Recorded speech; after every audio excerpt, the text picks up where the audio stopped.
I'm Ulrich Baer. I'm the Vice Provost for Faculty, Arts, Humanities, and Diversity at NYU, based in New York City. It's a great pleasure to welcome you, and I want to thank the Slovenian Embassy and Ambassador Božo Cerar for co-sponsoring this event, and the Goethe Institut.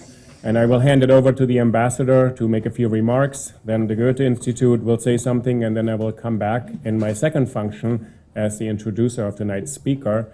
And I will sit down and come back in my third function as the moderator of the panel. So you will see different versions of me. But I would like to welcome the ambassador, first of all, and really thank you for co-sponsoring this event tonight.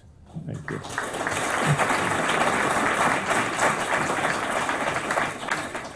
Ladies and gentlemen, good evening on behalf of Slovenian Embassy.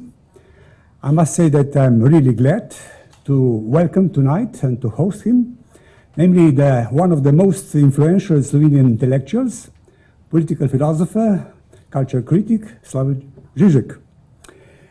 His address tonight, I believe you are informed about the title. If not, I will disclose it. More Alienation, Please, a critic of culture violence. This is one of the events that EUNIC, European National Institute of Culture network here in Washington, D.C. is organizing on a certain topic, which I believe is radical Islamic fundamentalism, its influence on our democratic traditions, our cultural heritage. Just to finish, I would like to thank, first of all, the network, EUNIC, especially Mr. Eckstein, director of Goethe Institut, my colleague Zoe, director of Hellenic Foundation for Culture, and of course, delegation of European Union here in Washington, D.C., New York University for hosting us here tonight, and of course, Mr. Ulrich Baer, Vice Provost, to moderate the whole event. Ladies and gentlemen, I wish you an enjoyable evening, vibrant discussions, and we'll end the event with a glass of Slovenian wine. Thank you.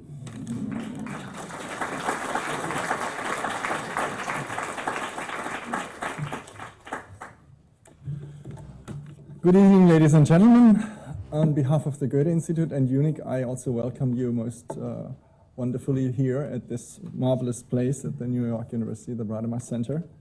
I want to say a few words about the motivation for this first opening night of a program which we call Icona Clash. Icona Clash is our joint effort to reflect on the conflict underlying the massacre in Paris in January this year. You will recall that it was related to cartoons published by the magazine Charlie Hebdo. Iconoclash, the program's name, is our invitation to jointly reflect about the ongoing terror against human beings and cultural heritage.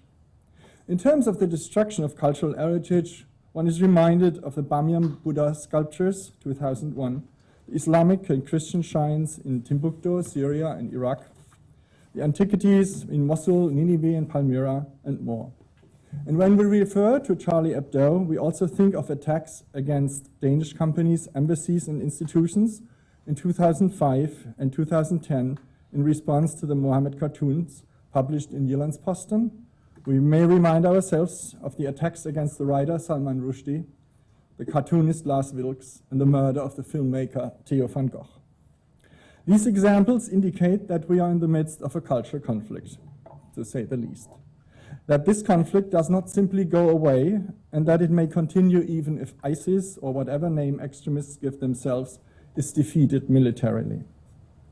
The bad common denominator of this development is an artist or a writer has to fear for his life because he makes a thought-provoking statement. But wasn't this exactly our expectation towards the arts, to push the boundary, to provoke us, to make us see things with fresh eyes, make us laugh and give us freedom to approach things differently? We feel the freedom of expression is in danger because suddenly a drawing or writing can provoke a death sentence.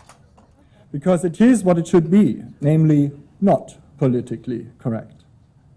This fear of death and repercussions has now become a reality, which surrounds cultural practice in Europe and in the US. We need only to recall the cautious restraint which the New York Times and CNN and other mass media showed in terms of simply reprinting the cartoons of Solidarity, Je suis Charlie. They did not reprint. So we are not talking about Europe only, but also about the US.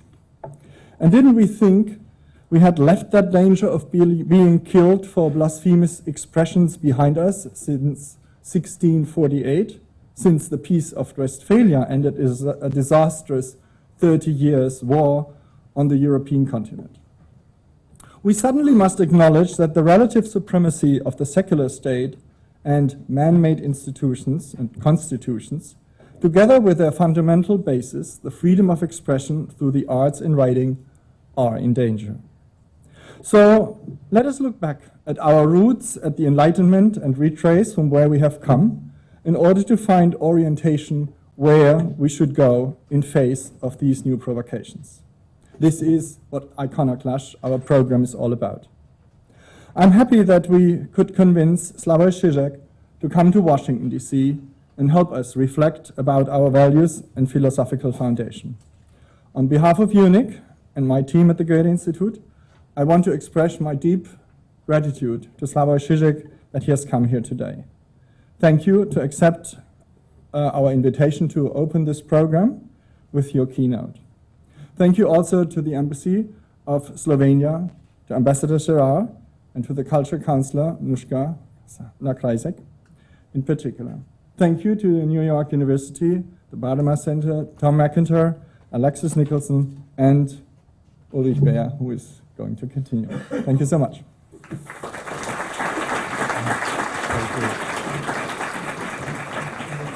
So I promised I would be back, but now I'm standing between you and the wine and Slavoj Žižek. So I want to echo Wilfried's thank you to the ambassador, to the Slovenian embassy, to NYU Washington, to all the staff, students who are volunteers working tonight on this event, students in the room. Really excited to see actually undergraduates here who want to listen to Žižek tonight.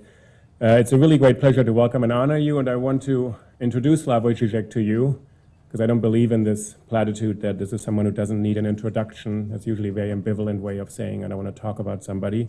So I do want to say something for 2 or 3 moments about Slavoj Žižek, who, as most of you know, is a prolific writer and author who's produced a number of important works, including books, films, essays, op-ed pieces, articles, opinion pieces that span the range of continental philosophy, political thought, critical theory, psychoanalysis, and a deep thinking with film about the conceptual and political issues of our times.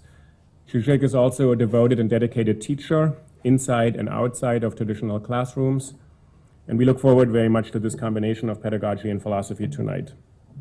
I would like to sketch in 2 or 3 minutes why I think it is so important to listen to Slavoj Žižek tonight and in the context sketched out right now by Wilfried Eckstein. He lectures and teaches in many institutions, among them NYU. He's a global visiting professor there every fall, where he teaches a public seminar and lecture. And he has a devoted following and prompted debates and initiated deeper thinking in areas that are today ever more connected, such as China, other parts of Asia, Europe, Latin America, the United States, and even outside of those regions. In my introduction, I want to give you a sense of Žižek's significant role beyond that of the the writer, the filmmaker, the philosopher, the critical theorist, the editorialist, and the teacher. Žižek has taken on the difficult and urgent task of being what I would like to call and describe to you in one moment, the conscience of Europe. And in that sense, as the call of conscience for a continent in need of moral and political guidance and direction, he's taken on the task of being the conscience of our world. Let me explain what I mean by that. In his work, Žižek has always been concerned with the coordinates and concepts, often seemingly self-evident, but just as often unexamined, that guide much of our thinking today. Often he has turned to film, since film can do the conceptual work that philosophy may not always carry out, especially when it comes to the reality of our fantasies.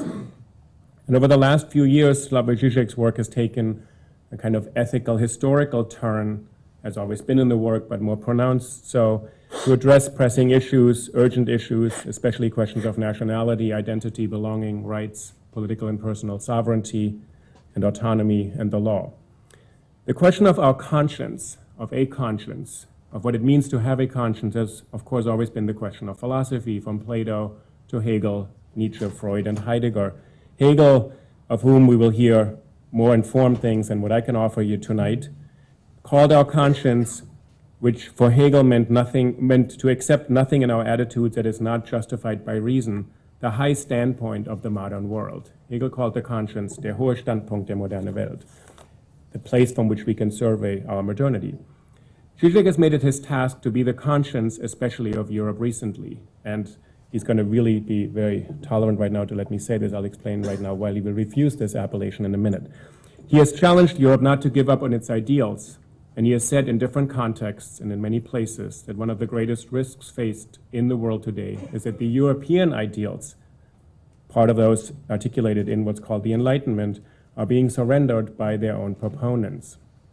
The question posed by Žižek is whether a newly invigorated and a different conscience of Europe could be the conscience everywhere. So Žižek does not seek to resurrect the classical European tradition, which had claimed for so long in its colonialist and expansionist ways that European thinking is inherently universalist, and that from the position of Europe you can lecture the world. Žižek carves out and speaks from a new place, a different place. He criticizes the idea of a European universalism and yet challenges Europe to realize, in the sense of to truly understand, take account of, and start acting on its own potential for the world. This potential would be a form of conscience that applies around the globe in different ways. It would be a global conscience which would not be European in a narrow sense in which we've had it.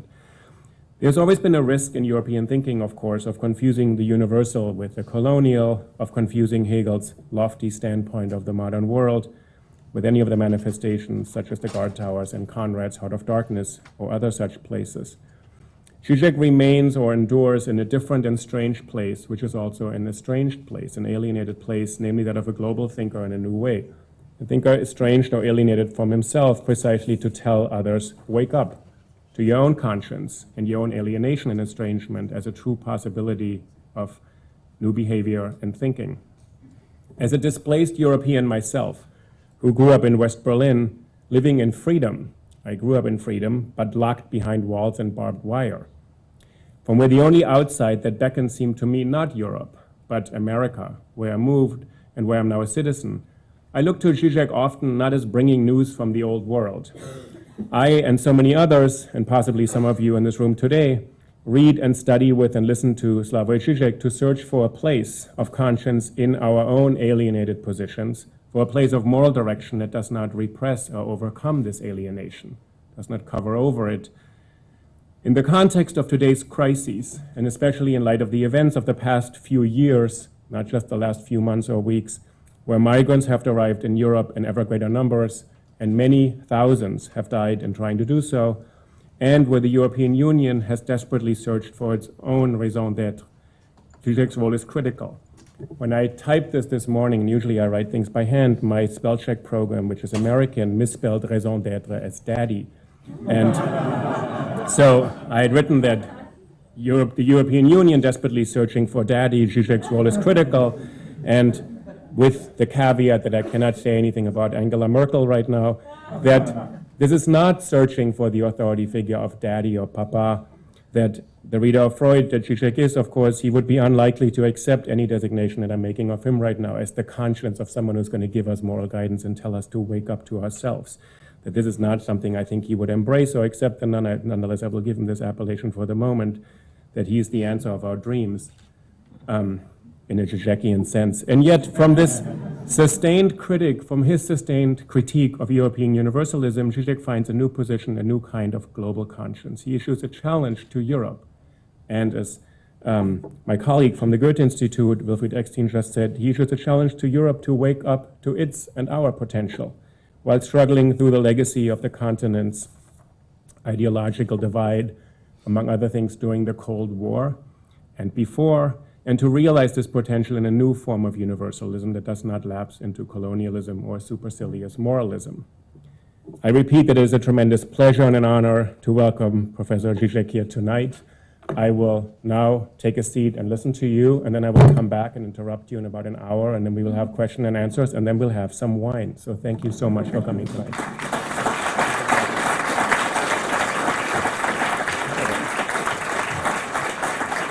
Maybe I will break my own rule and nonetheless stand here if I may.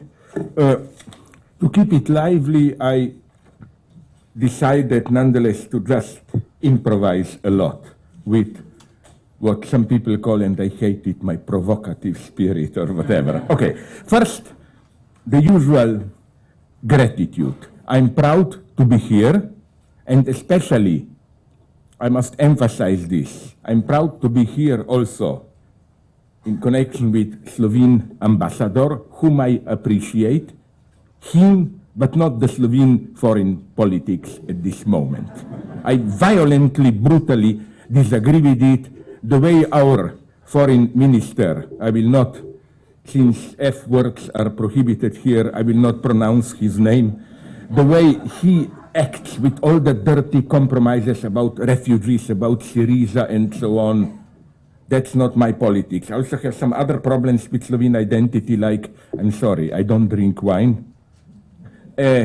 Also, the Slovene national sport is skiing. Well, I have a problem with skiing. Listen, it's nonsense for me. What does it mean, skiing? You climb up a mountain and then you come down. Isn't it better to stay down and read a good book? I mean, but nonetheless, there are things which I love in Slovenia. Some diplomats, philosophers, friends, and so on. It's, you know, like in the same way that even in the darkest times, and I'm not so tasteless as to compare today's Slovenia with Germany in the late 30s, but you know, when you can say even in the darkest times, there were people who gave you hope. Let's take, for example, one victim for me. You know, the great, I'm a fanatical Wagnerian, the great conductor Wilhelm Furtwängler. I always considered it a great injustice how whenever people mention, classical music and Nazism, they mention him. It's so unjust. Okay, he was a national conservative, but as Adorno, certainly not a right-winger, put it, you can feel in the way Furtwängler conducted and so on, a terrible effort to save what can be saved of great culture in a terrible time. So, in the same way, not that I compare myself with it or whatever, but in the same way, I think we should fight for Europe, for European legacy today. As you pointed out very nicely, you know, I'm more and more suspicious about so-called anti-Eurocentrism, or this standard accusation Eurocentrism. Why is this all of a sudden so fashionable? I have a very dark premonition, precisely because, I'm sorry if I put it in these old-fashioned Marxist terms, because global capital, the way it functions today, no longer needs European enlightenment, European democracy, and so on. It functions even better without it. You know, my friend Peter Sloterdijk, who is, of course, politically my opponent, but personally we are good friends, he once made a wonderful observation. He asked a question to which person from our time will they be building monuments 50, 100 years in future? And his answer was Lee Kuan Yew, you know, the recently deceased, the founder of New Singapore. To cut a long story short, the guy who invented the so-called capitalism with Asian values. Forget about Asia, it's simply authoritarian capitalism. And isn't this the tendency today?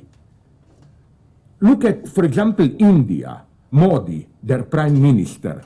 At the same time, the most brutal neoliberal politician that you can imagine, he said it openly. In China, the price of working force is a little bit too high. Our chance of India is to sell even more cheaply millions of our work.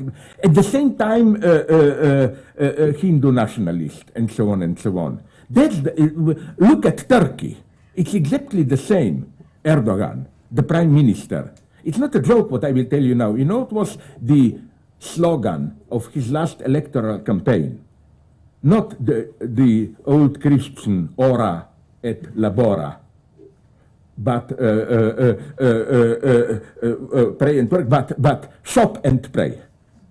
It's a perfect formula. So I'm a little bit suspicious that, you know, it's so fashionable to be against Eurocentrism, because yes, still now, probably yes, we were guilty of many things, whatever, imperialism, cultural imperialism, but precisely now that we are on the losing side, we should be fighting for what is worth saving in European culture. And to provoke you, this will be my conclusion, but to give you what in sexual practice is called Vorlust. This is why, as a radical leftist, I even think we should redefine in our own way, of course, not in the sense of European cultural conservatives, this unfortunate term of light culture. Light culture, for me, does not mean, oh, our European culture is superior, we should impose it. It means something much more refined. For me, this simple, pure idea of multiculturalism, in the sense of each group should have the full right to assert, to practice its identity, and all we need is a kind of an empty liberal legal state which guarantees legally the peace. It doesn't work. Why not? Because, as a Hegelian, I know it, and you should know it spontaneously, each culture is not only defined by what it is. What a culture is always mediated by what it is not, but by how it constructs, relates to different cultures. And that's for me the problem. The problem is that each culture not only relates to other culture, but contains a certain normative texture of how you deal with other cultures. And here problems explode, even at the level of what both of you introductory speakers were right to emphasize as this Charlie Hebdo problem and so on. Now to provoke you a little bit, that would be my beginning. Yes, we should be critical towards everything, reflect that's European legacy. But I'm more tempted to say that we should also fully and shamelessly rehabilitate a certain brutal dogmatism. Dogmatism in a good sense of the term. Now, immediately, give me half a minute after I explain it, you will agree, I think. Look, let's take rape. Rape, like doing it to women, you know. I wouldn't like to live in a society where you have to argue all the time against rape.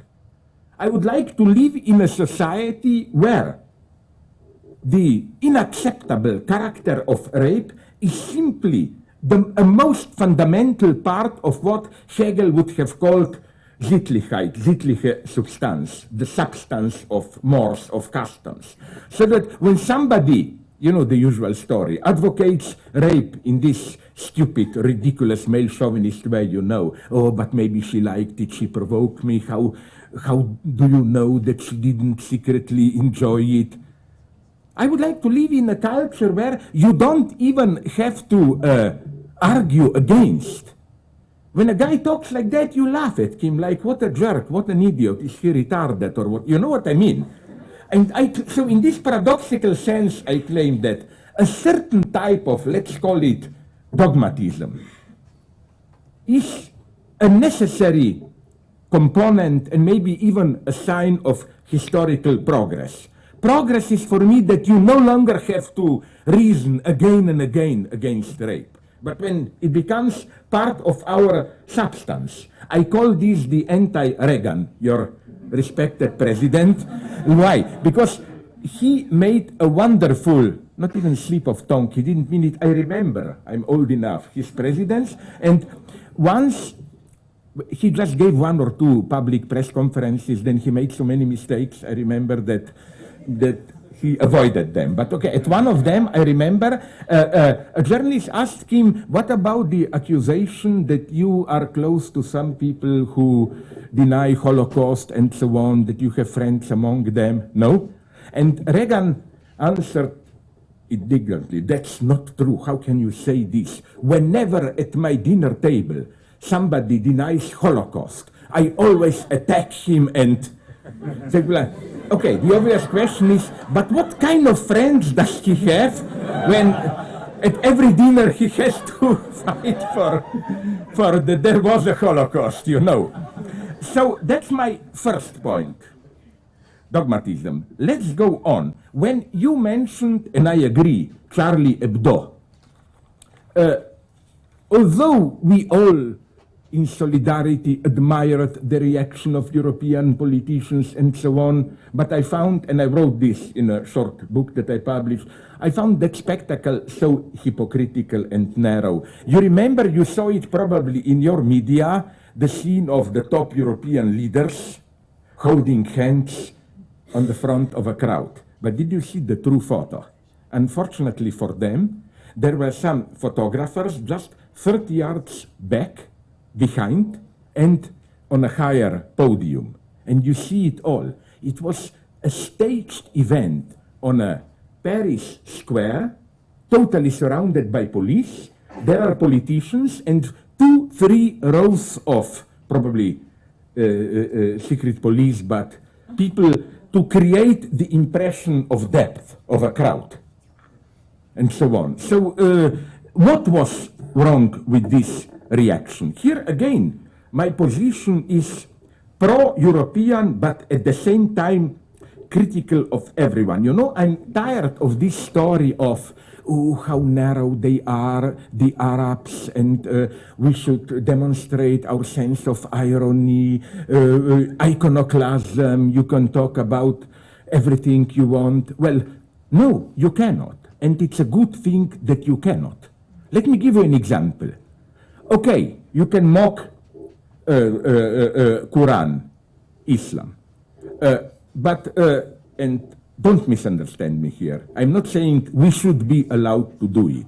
It's just an example. Try to publish just a slightly ironical text about Holocaust, and you will see how quickly European intolerance appears.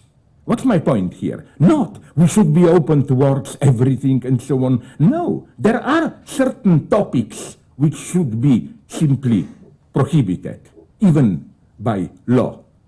The other important thing here is that, you know, don't stigmatize too quickly other cultures. Yes, there are many things to be criticized in Islam, in today's Arab countries. But it's absolutely clear that this, let's call it, stupid term, totalitarian term of some of the Muslims, you know, it's a strictly historical phenomenon. First, I have many friends there. On the West Bank, I can tell you, they are normal people. Islam. By normal people, I mean, with my spirit for obscenity, I engaged in dirty jokes with them, and they immediately reacted at the same level. A Muslim friend from Ramallah told me one of their jokes, which is, you know, this stupid idea everyone knows, serious, I mean, historical linguists. You know that idea, if you die as a martyr, you go to heaven, 70 virgins await for you. Everybody knows, every serious historical linguist, it's a mistranslation.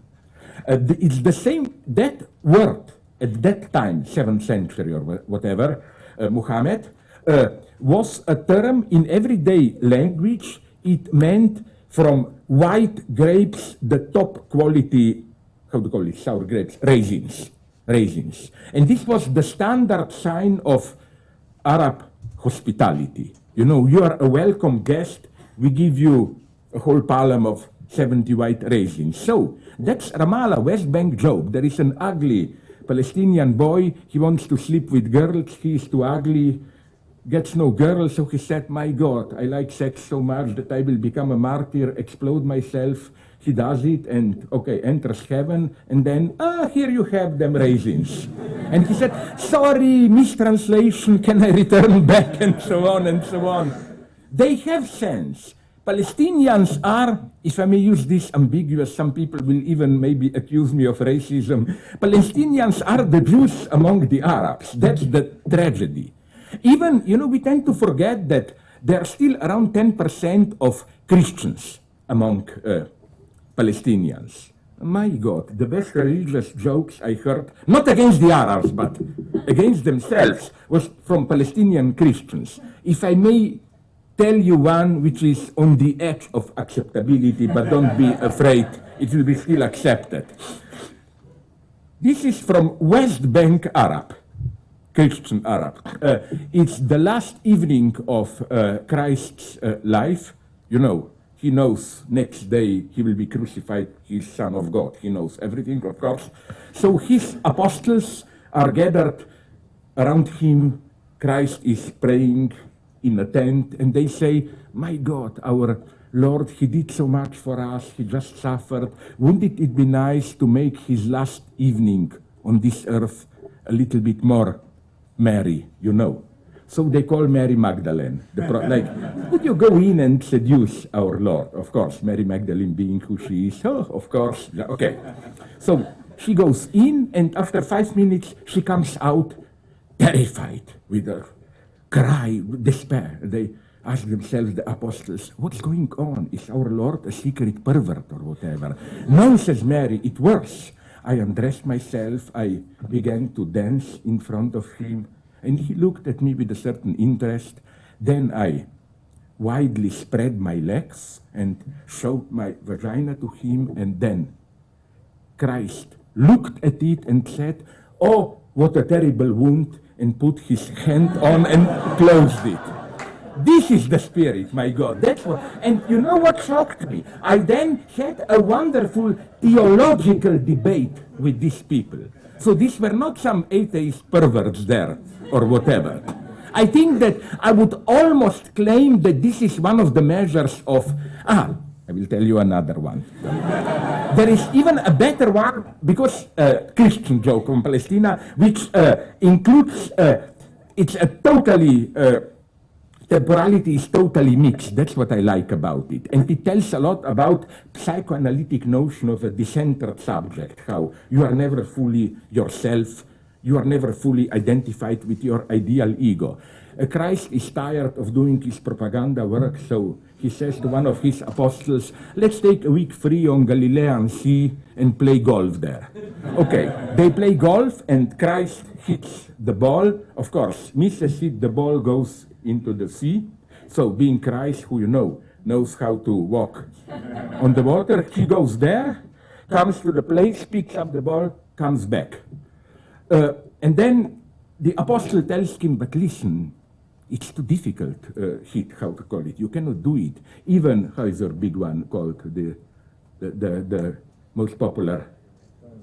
Sorry? Yeah, even Tiger Woods couldn't do it. Christ says, who cares? I'm Jesus Christ, I can. He does it again, misses again. Okay, the ball falls into the sea and Christ walks on the water there. At that point, and I like this total historical nonsense, at that point, a group of American tourists come with a bus there.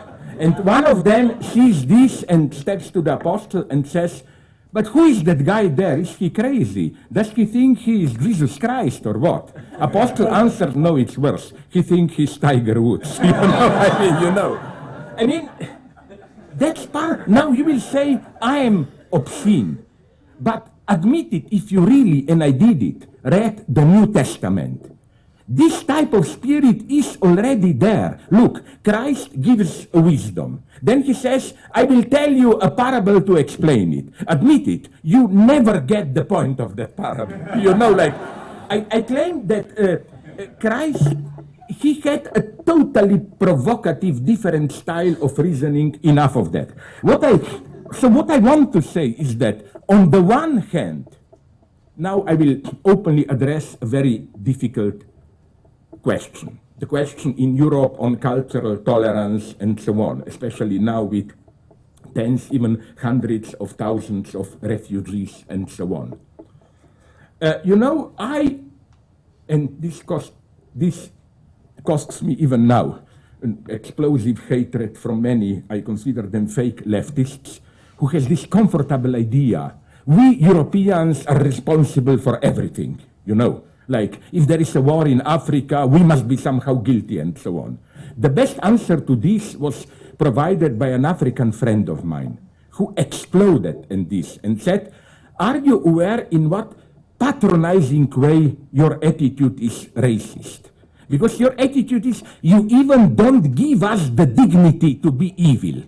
You know, that you treat us like children. If we do something horrible, you must be behind it. It's almost as if, you know, in the colonial times we had the expression white man's burden. Now we have the opposite white man's burden. Whenever something horrible happens, we have to be responsible for it. Now we are responsible for many, many things, but we should be much more careful here. Why? Once I was in Missoula, Montana, to visit the birthplace of David Lynch, right? And I met some so-called Native Americans there. It was an epiphany for me.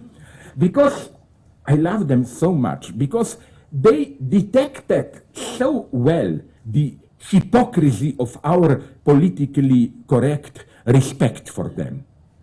First, they absolutely rejected to be called Native Americans, because quite intelligently they told me, wait a minute, nature, what's the opposite of nature? It's culture.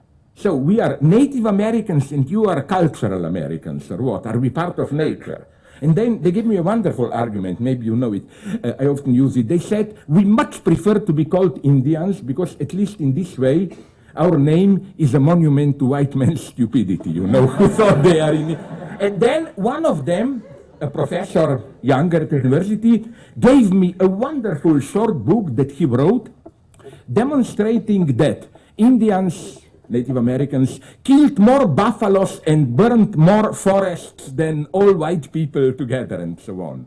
And in a strange way, he was right. You know, they hate spontaneously this patronizing attitude, which is, we white people are cultural and economic imperialists. We just exploit nature and so on, while Native Americans or Tibetans or whoever, you know, they have a holistic attitude. Before they enter a mountain to mine it, they ask the spirit of the mountain for permission and so on, all that, you know. No, they detect very well how this, how should I call it, false patronizing respect for the other, as a rule, is the worst kind of patronizing attitude, which is why, okay, to give a comical final twist to this line, you know, if you are a girl, and sorry to be sexist, but there are many nice girls, I see ladies here.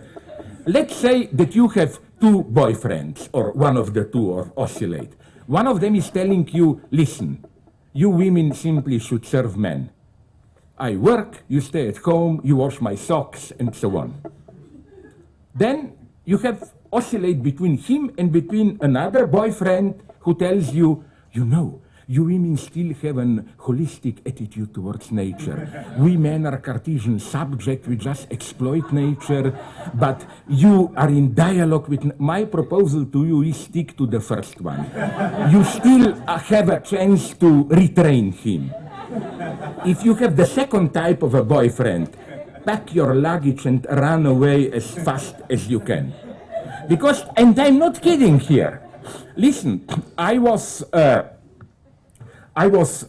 reading a wonderful anthropological book about, I think it's not New Zealand, but New Guinea, the other country, where they discovered a tribe, and of course all these matriarchal ideologists had an intellectual orgasm, you know, a tribe where the big goddess is a woman, and in their village the temple in the center even has kind of a form of vagina, you know, a circle with a hole in. Okay, nice. There is just one problem when you study it closely. Actual women are, of course, prohibited to enter that vagina. You know what I mean? They had to stay out. They had to stay around, and so on and so on. So, I think that, and this is an old story of mine. I hope you know it. There is a wonderful anecdote which allegedly, at least it's confirmed. I asked some anthropologists. It really happened. It's my favorite story about what is wrong with this European deep understanding of the others, and so on and so on. Already in the middle of 19th century, a European anthropological expedition went into central Guinea because they heard a rumor that there is some terrifying tribe there. They are dancing some death dance with black masks, the ultimate encounter with death. Okay, after a long travel, they arrived there in the evening, and they half understood the language of that tribe, and they somehow explained to them what they are expecting to do. Then they went to sleep. Next morning, the people there really perform a dance for them. And they were fascinated. You see what authentic attitude towards death, what deeply felt ecstatic attitude with death, but so on. So they leave the village, return to so-called civilization, and write a nice anthropological report. Okay, everything okay, just one problem. A decade or so later, another anthropological group visited the same tribe. They took care of really learning their language and learned the true story. When the first group arrived, the tribal people just desperately wanted to show their hospitality. So somehow they got it that these people would like to see some crazy death dance. And they worked all the night to invent it, you know, so that they performed it next day for them, you know. So much for authentic cultural exchange and so on and so on. My best friends here are some artists in New Zealand who, you know, first, when I talked with them, they gave me the usual bullshit, you know. We resist your technological civilization, we listen to our ancestral spirits, all the bullshit. Then, after I got really friendly with them, they told me the true story. They had two agents, one in New York, one in London, who tell them what are the latest trends in the art market. And then they take care that these eternal spirits give them precisely the instructions which fit the latest fashion. But you know what's my point here? It's not cheating. They can be, there is nothing shameful in it. It is the last example of this. Did you see a wonderful Inuit, Eskimo to be politically incorrect, Canadian film, some 15 years old, The Fast Runner? Okay, it retells the story of an ancient Inuit myth. A wonderful thing happened apropos that film. And I'm not a politically correct guy who praises some third world poor film. No, they can be shit and boring. But this one is surprisingly really good. Whatever. So they changed the end of the mythic story. In the original myth, it's a catastrophe, the whole tribe is slaughtered and so on. In their version, the tribe members just exile two evil guys, not even kill them, just out, and there is big reconciliation.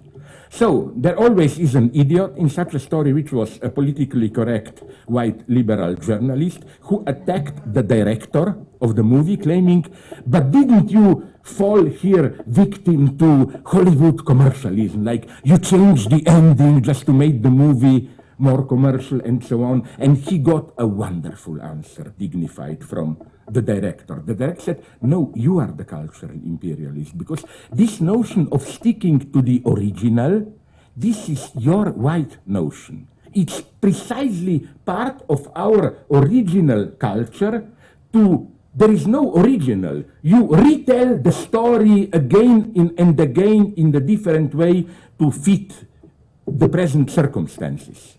You know, so things are here again much more complex. But okay, let's go on here. with the basic line, tolerance, light culture, and so on and so on. Something happened to my friend, Udi Aloni, a Jewish cinema maker who has very good relations with Palestinians and so on, fights also for their rights. And he, Udi Aloni, brought to United States Tamil Nadar, I'm sorry, I forgot the name, a great West Bank Palestinian rapper who not only thinks against Israeli occupation, but also against the limitations of their own culture, honor killings, and so on and so on. You know what happened at UCLA? After this guy sang some songs and gave a speech, some crazy pseudo-leftist attacked him like, why do you talk about honor killings? You just support Zionist propaganda in this way. If there are honor killings, they happen only because Israel keeps the Arabs isolated, all that bullshit and so on. And this guy gave them a wonderful answer. He said, you know what's the difference between you and me? You are an upper class graduate student here who talks in English, stupid things to please your professors. I sing there in Arab and Hebrew to help real women avoiding catastrophes and so on. This is so important. The way to really collaborate with Palestinians, Arabs, and so on is not with this patronizing attitude and so on. My idea is always find some struggle where we can join forces, especially on the West Bank. They don't need our enlightened feminism. Women are already organized them. Hundreds of women every year escape from their houses in families. So, you know, that's the way to do it, to just connect our struggle with their struggle, especially now in the Middle East, where all countries are getting, in a strange way, fundamentalist. I mean, with all my respect for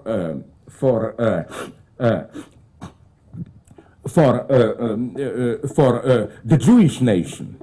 But listen, I was a little bit shocked when I recently read proclamation of 2-3 ministers in the latest Netanyahu government who now claim, no two-state solution, West Bank is ours, totally. Okay, maybe, I said, what's the argument? They quote the Bible. I'm sorry, but imagine somebody doing this on the Arab side. You would have been immediately proclaimed a fundamentalist. What's my solution here? Now, this may again surprise you. It's so sad what is happening in Israel, because I'm not saying, I'm here very honest, I'm not saying it's all just Zionist aggressivity, Arabs are good guys, and so on. No, not only they are not, but we in the West, we are doing all that is possible to promote the really bad guys. I mean, are you aware what happened in Iraq as the result of American intervention? Whatever you say about Saddam, and to avoid a misunderstanding, I have none of the sympathy with Saddam. He was a nightmare. But one thing he did, the same as Assad. Do you know that Syria and Iraq were the only two Middle East Arab states which were at least nominally, officially secular? Islam was not a state religion. And this was not just a symbolic act, it meant something. Like for thousands of years in Iraq, even in Saddam's times, there were, I think, around 2 million of Christians living there. In peace, even Tariq Aziz, you remember, his foreign minister, he was a Christian. Now, the result of American intervention was that they disbanded Saddam's army in a very stupid way, because there was no other force, so real fundamentalist Muslim militias took over, exerted pressure on. So Christians practically disappeared from Iraq. Isn't this a wonderful irony? We went there to save them from primitive Islamist regime. What 2,000 years of history didn't achieve a short American intervention did it, to deliver a relatively, religiously only, of course, tolerant country to Islamists who threw out Christians and so on. That's why, for me, the true scandal, if you ask me, and it's the same in Libya, I mean, like, I'm not now, how do you call it, a wise guy after the battle.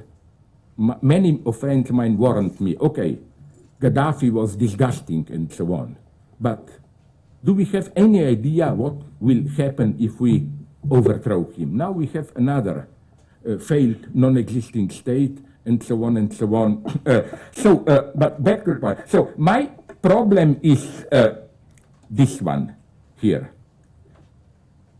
How do you, this is for me the problem of light culture. Not we have this culture, we have that culture, but what rules regulate the interaction among different cultures? And again, with all my sympathy for suffering Palestinians and so on, here, and believe me, I'm a radical leftist, I'm not any friend of those stupid Europeans who claim we should protect Christian Europe, throw out the refugees now. But the problem is real. In what sense?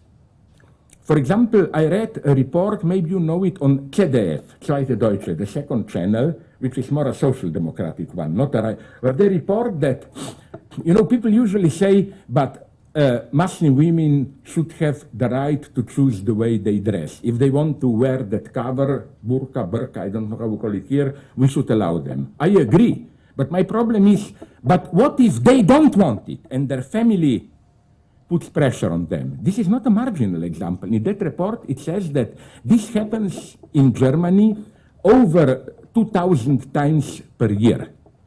That a girl is under such threat, maybe of an honor killing. So Germany already opened up over 20, how do you call it, exile houses, where it's like protecting state witnesses. They are provided with a different identity name to survive. Or another example, it's not a myth. It happened to a child of a friend of mine in Berlin, of a child of a friend of mine. He is in a high school, and there are about 10% of Muslim children there. So first they wanted no pork in their meals that you get. Okay, I agree with this, undoubtedly. Then they went on. That even if other children eat pork, it disturbs them. And then it went on. The school, he showed it to me, the school sent around a letter to all parents claiming that girls shouldn't dress too provocatively, this may disturb the, and so on and so on. And you know, then you have these horrible, unpleasant scenes like in Berlin. Gay people, organized gay people, where, of course, they felt oppressed, they wanted to help Turks, Muslims. No, the result was that many of them were beaten by Muslims and so on and so on. Like, this is where I see the problem. And here I think a light culture is needed. Like, we should first, now this will sound almost totalitarian, but I think that what is happening now in Europe, you simply cannot have hundreds, you know, radical leftists tell you this bullshit, you know, like, let's radically open the borders, blah, blah. That's nonsense. You provoke anti-immigrant, right-wing populist backlash. I'm for militarization.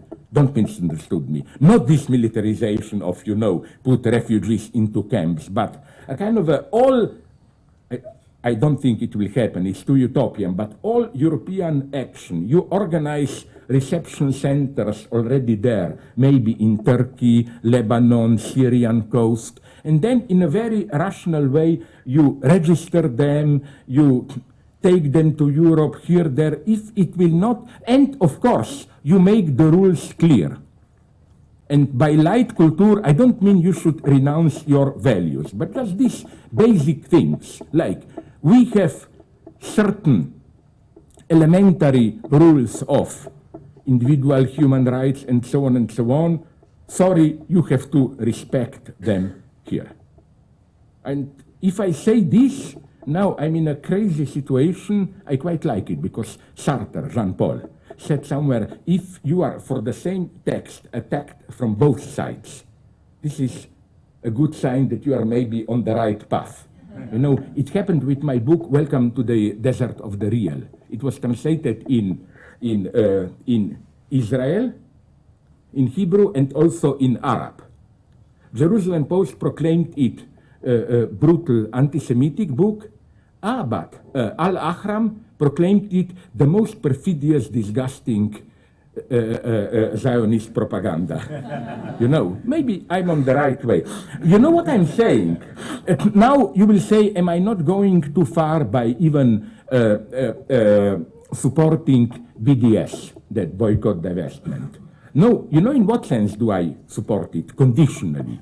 First, I have problems with it in Europe, because let's be clear, even if they say, no, it's not against the Jews, it's against the state of Israel, but you know, any prohibition associated to Jews is still dangerous in Europe, especially now when anti-Semitism is not a joke. It's exploding again in Europe, more or less openly in Hungary and some other countries. Second, so the BDS that I know, that's crucial. It's strictly coordinated between progressive Palestinians and my Jewish friends. You find no Hamas or whatever hardliners point to, and they make it clear. Let's not forget that it's absolutely, and it wants to be, non-violent. So again, but to return to, you see my problem here. I think that this is my limit. Yes, it's not a matter of, here I agree with Habermas, although otherwise we are not best friends, when he said it's disgusting to hear these stories, this pathetic, sentimental moralization, you know, like, poor refugees, don't you have a heart to help them, and so on. No, a TV station in my country, they caught me on the street, I don't like to give interviews, and they asked me, would you take refugees into your apartment? I say, no, I hate them. It's like, I don't like even my own family in my apartment, you know. But I said, it's not a question of sympathy, it's a question of simple duty. I said, but I'm ready to lose half of my income to help them.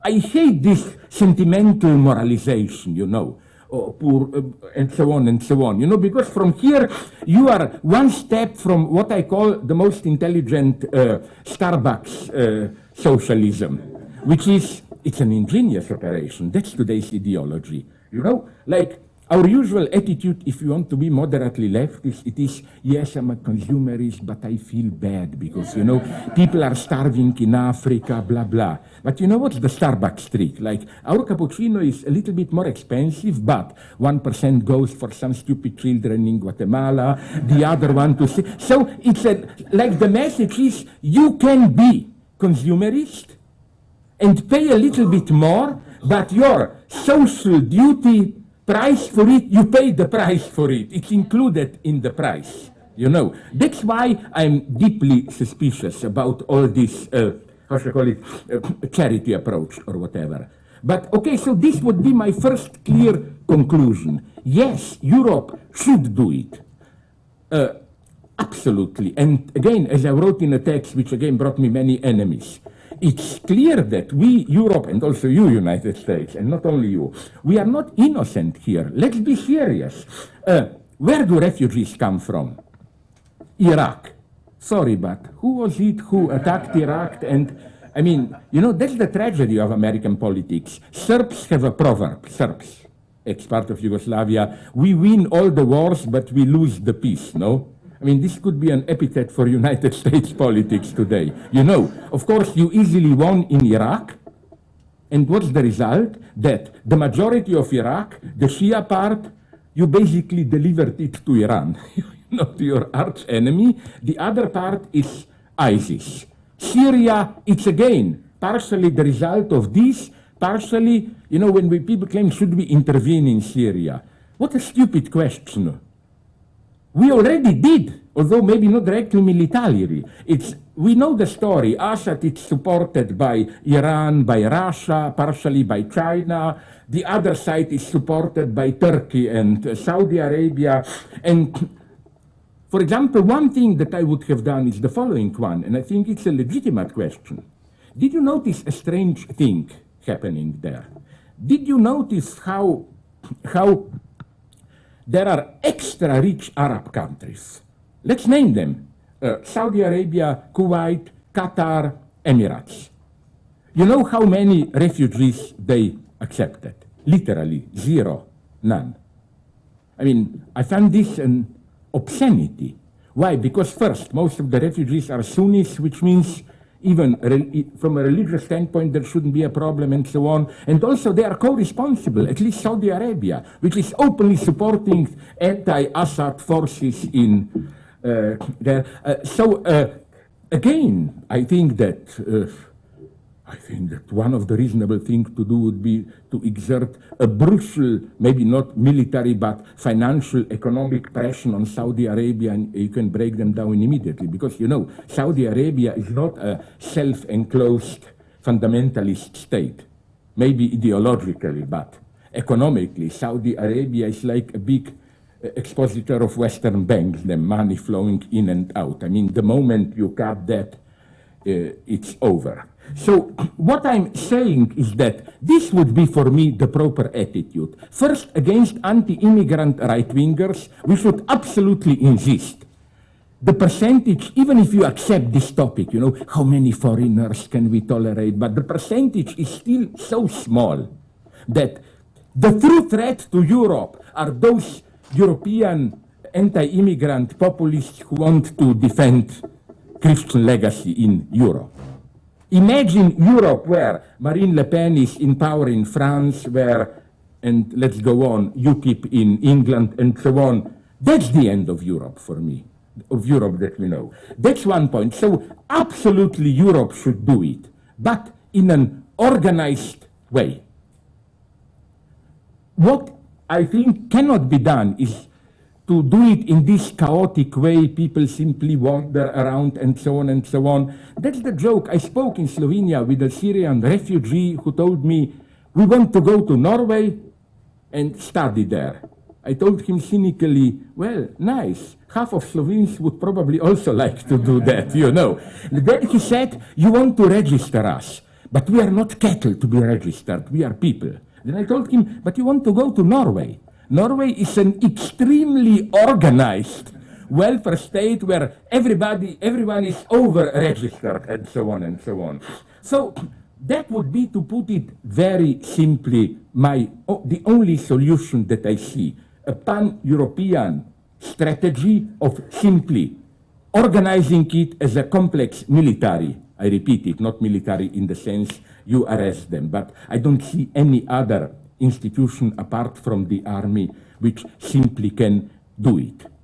You know, establish outposts already there, Turkey, Syria there, and organize the transport and so on and so on. Okay, let me just add some things before, where is the evil guy there, before he will cut me off, because I have many other things to say. Now you will say, but in this way, we are imposing our values. You know, I know all this politically accurate story. I'm not an idiot that the moment you emphasize personal freedoms, like if a girl runs from her family, we should protect her, doesn't this mean that we impose on others values which are ultimately European values, in the sense of, in other cultures, it's considered more acceptable that family or collective rights, duties have priority? Well, my answer is here very brutal. Yes, but we have to accept it. You cannot play both ways here. And you had a similar problem here in the United States. I talked with some lawyers. For example, with people who are definitely not terrorists, Amish, you know. They protested when their children were obliged to go to normal English schools. And they were right to claim, if you take this from us, in a couple of generations, we lose our identity. Yes, but you have to decide here. And I think we should simply accept, we should drop this illusion that you can have some neutral liberal space where one group will be where mother will teach their daughters when they are 11 years how do you use condom, how do you put it on the guy. On the other hand, you will have a family where they will do clitoridectomy and so on and so on. You have to make a choice here. And I would do it without any great ethical problems or whatever and so on. We have to establish certain set of rules, and I think that we can do it with clear conscience, because yes, I'm aware, behind all these refugees there is European intervention, even in Africa, like Congo.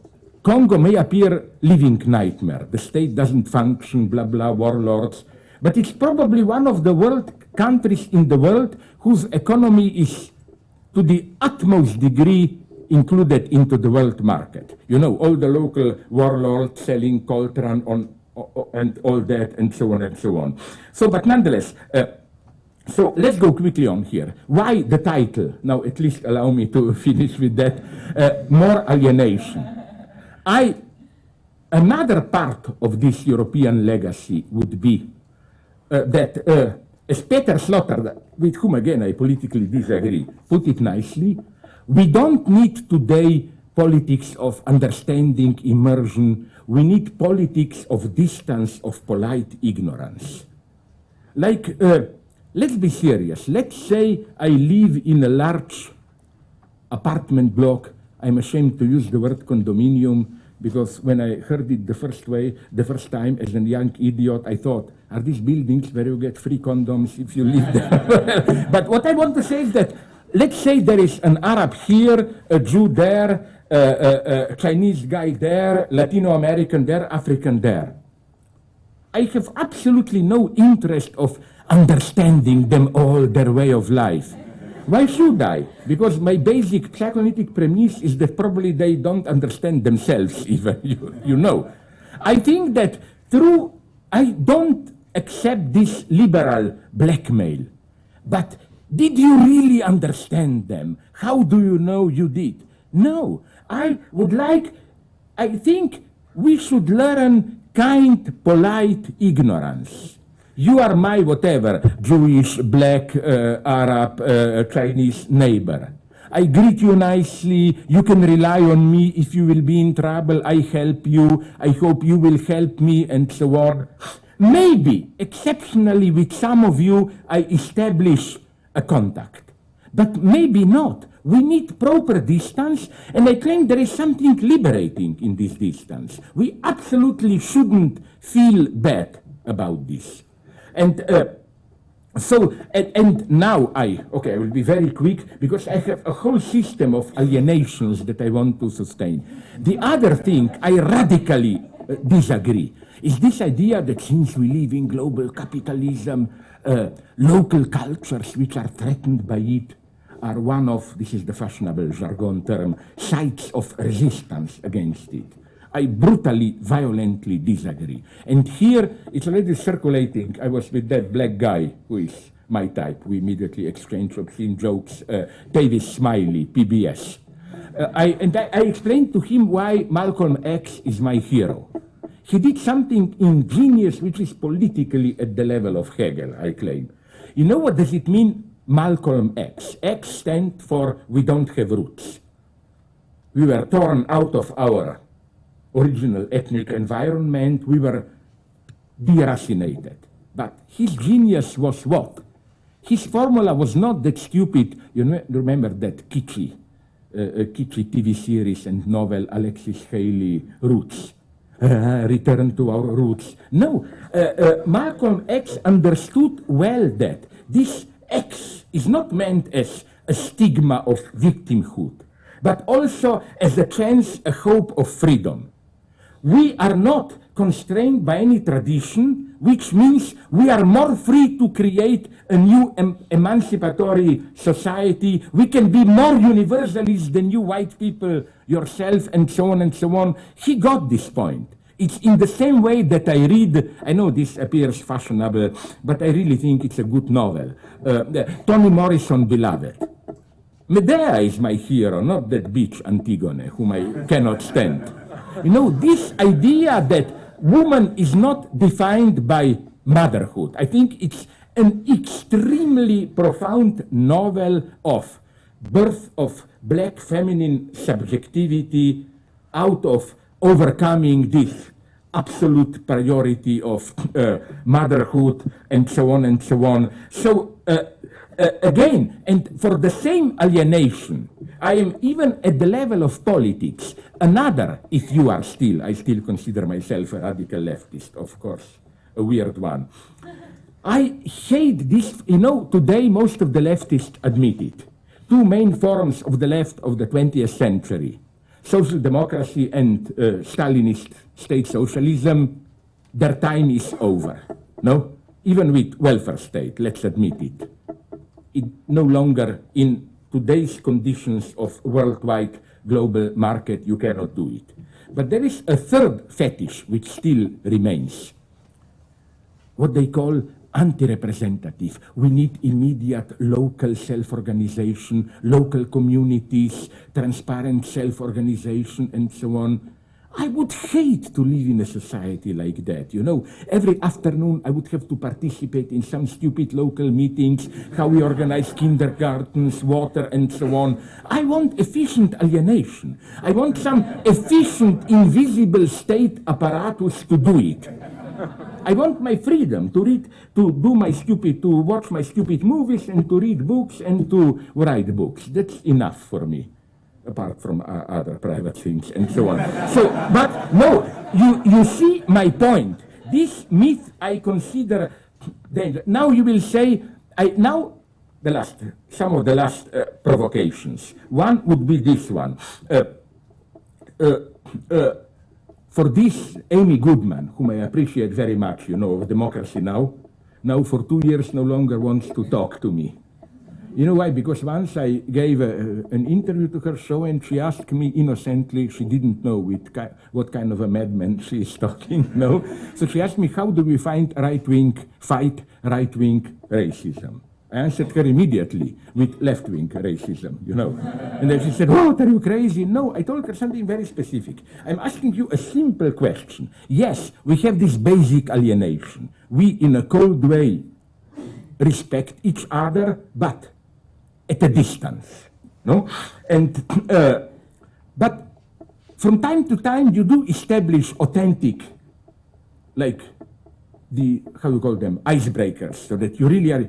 And I claim you cannot do this without some kind of minimal obscenity. You exchange, you have to do something, and I claim from my past, my God, you can do it without racism. Even if it has the form of racism, and here I refer to my own experience from our youth, before in Yugoslavia, before ethnic tensions really exploded in early mid-80s, I remember when I met friends from Montenegro, Bosnia, Serbia, each nation in ex-Yugoslavia was stigmatized by a certain racist cliché. We Slovenes were, for example, considered, how do you call it, thrifty, misers. Like a Slovene joke is an old wealthy farmer is dying and all the family is gathered around. And he said, are you all here? My granddaughter, yes. My son, yes. And then he raises the voice. But if you are all here, why is then the light on there in the corridor? You know, that's Slovenes. Then Montenegro are supposed to be lazy, extremely lazy.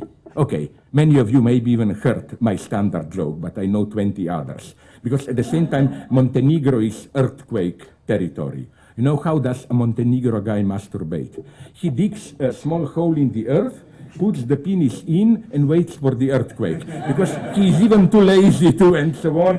But you know what I mean? I remember those, and not to mention Bosnians. They are supposed to be kind of a primitively, cunningly obsessed with sex. Like they have a wonderful joke against this, European help. They provided after the war, teachers who wanted to be modern teachers. And the idea is that in some high school, they have a modern teacher who said, now I will be teaching you classical music. but you know, not in this traditional way. Beethoven, he was born, died, this, but in this way, each of you should tell me a certain image, motive, and then name one composition by Beethoven which fits it. No? Okay. First you have a boy who said revolution, honor, warfare, Third Symphony, Eroica, of course, no? Then a girl stands up and said, Bambi, stream, forest, blah, blah, Pastoral Symphony. Then the Bosnian guy stands up and says, a big hard penis like this, what? Für Elise, for Eliza. You remember that piano piece? I mean, it's vulgar, but you know, I still have such a fond memory of how I met my friends from other republics, and the last orgy I had is with that famous artist, Marina Abramovic, you know. We laughed for 2-3 hours. This was authentic contact because, you know, it wasn't mostly jokes about you. It was a kind of a wonderful competition who will tell about himself, about myself, a more disgusting joke. And I can tell you they go much further. The only problem is that they tend to be a little bit problematic from the feminist standpoint, in the sense that they can be very funny as jokes, but like the presupposition is men exchange women. You know, it's the solidarity of men at the expense of women. For example, from my history, just to give you an idea of what I'm aiming at, it's a wonderful, simple story. I used it in one of my books. When I was serving the Yugoslav army, I was very friendly with an Albanian soldier. We were simply calling, and one morning he approached me, and instead of telling me a story, the usual greeting, good morning, he told me, I screw your mother. I know exactly what he meant. To translate it into full language, it was, now I really want to be a friend with you. And I know what he expected me to do, to return with a similar obscenity. Believe me, I didn't have a problem. Instantly, I answered him, go ahead after I finish with your sister, no? Now comes the miracle. Then we embraced each other, and it's not what you maybe thought, oh, dirty male chauvinism all the day, we were just telling dirty jokes. No, he was a student of quantum physics, and I had long debates with him on that. You know how only the trace of that incident survived? Every morning when we met, instead of usual good morning, we just exchanged one word. He told me, mother, I said, sister. Without any laughter, it was a basic solidarity. Now, to be self-critical, of course, it's a male chauvinist brotherhood, no? So my feminist counteract would be at least the two women should meet, you know, like, screw your husband, go ahead after I finish with your brother, I don't know what. But so I'm well aware of the problematic nature of this. But still, I think that without this type of minimal exchange of obscenities, you simply cannot have authentic contact. On the other hand, I always have also bad news. On the other hand, I'm so sick and tired of this universal carnival logic, you know, like wonderful in Athens, Syntagma Square or Tahrir Square, 1 million people, we were all together crying, solidarity. This is the easy part. Your American expression after drinking too much is the morning after, no? The true test of radical change is the morning after. How, when things return back to normal, how do you feel then the actual change? And that's the tragedy for me. There, frankly, I don't think the left didn't found proper answer. Because, you know, this topic liberating of carnival, like at least for a brief moment, social rules are suspended. The king is a beggar, the beggar is a king, we are all. Well, you know, if you know a little bit literary theory, who elaborated the theory of carnival, the Russian fellow traveler of formalists, Mikhail Bakhtin, in his book on François Rabelais. But I see you are nervous, no? You are sharpening the knife. No, okay, immediately. But you know what? Boris Groys, a friend of mine, I don't agree with him, but he's well-known Russian art theorist. He discovered now with his friends the archives of Bakhtin from the 30s when he was exiled into Kazan. That's how he survived Stalinism. His manuscript notes for the book on Carnival. And you know what was the shocking discovery? You know what was the secret model for Carnival? Stalinist purges. This was a big carnival. Today you are party secretary, tomorrow you are English traitor or whatever you want. So even look at Ku Klux Klan in this way. Imagine a small American city in the South. When was the golden era of Ku Klux Klan? 1920s or whatever. It was a carnival, like drunken white people, Saturday evening, let's go rape some black women, lynch some. You know what I mean? Theodor Adorno saw this very well already in the 30s, that so-called totalitarian regimes are never just that, like strict rules, renunciation.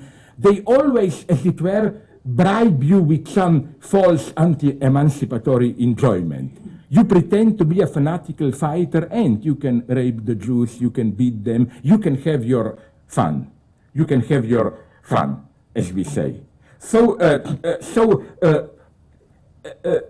again, let me conclude with a Hegelian point. My favorite joke, which I used in 2 of my books, I hope you don't know it. There is a movie director who I think deserves more than Hitchcock to be elevated into next megastar. It's Ernst Lubitsch. If you didn't see, maybe if you know some of his work, people usually know only usually Ninochka, his with Greta Garbo, one of the last of her films. No, his true masterpieces are To Be or Not to Be, a satire on Hitler, and the early one, Trouble in Paradise. I mean, go home, do it. You can download them for free. But in Ninochka, you have one of the best dialectical jokes. Dialectical in the sense of, if you want to understand what Hegel means by bestimmte Negation, determinate negation, you should listen to that joke. It's a standard joke. It's a more complex. I simplified. It's like this. A guy comes to a cafeteria and says, coffee but without cream, please. And the waiter says, sorry, sir, we don't have cream. We only have milk. So I cannot really give you coffee without cream. I can only give you coffee without milk. So you see the paradox. Literally, in this fetishist identity, you get the same coffee, but the Hegelian lesson is, if it's coffee without milk, it's not the same as coffee without cream. And this is, for example, the problem of universality. Here, I agree with those critics of Eurocentrism. Yes, a universal man, but the overcoming, it's one thing to be universal by overcoming just our European identity, or to be universal also by overcoming another identity. You can be universal in different modes. And I admire here, my other hero is Toussaint Louverture, Haiti Revolution. They did something wonderful. In 1804, they established finally the black state, and they wrote the Constitution. And they had a problem, because they wanted to be a black republic, but at the same time, they were honest enough to admit that many white people, especially Polish soldiers from Napoleon's army, joined their side. And they wanted also to give them the right to be full Haiti citizens. So you have a wonderful paradox. Article 4 of Haiti Constitution from 1804. Haiti is a black republic. All citizens of Haiti, independently of the color of their skin, are black. This is what we should do. Because our liberals, when they want to help the blacks, implicitly they are saying, even if you are black, but if you behave well, you will be really white like us. You see the point, how you see the similarity with this Ninochka joke and so on and so on. Now that coffee without milk is not the same as coffee without, and so on and so on. And it is here that if I began, let me just conclude with my favorite topic, which always fascinates me. We spoke about, and that's where the true struggle against racism functions. Let's call it micropolitics of racism. Nobody is today a big racist, almost nobody, okay. Now you say, oh, I like blacks, I like Arabs, but, and there are some details usually, no. Like the standard liberal idea of many of my friends is, oh, it's a shame what we white people did to the blacks and so on. But nonetheless, and then you begin. Their food smells strangely, their music is too loud, and so on, you know, all these details. So what fascinates me absolutely, and that's what Hegel called sittliche Substanz. This should be the place of fight. Is, you know, the paradox is the following one. In every society, we have, of course, certain rules which regulate interaction, specific cultural rules, and so on and so on. But it's not just like that. Did you notice how always you have, let's call them meta rules, which tell you how you should take the explicit rules? Because that's the elementary structure of every culture.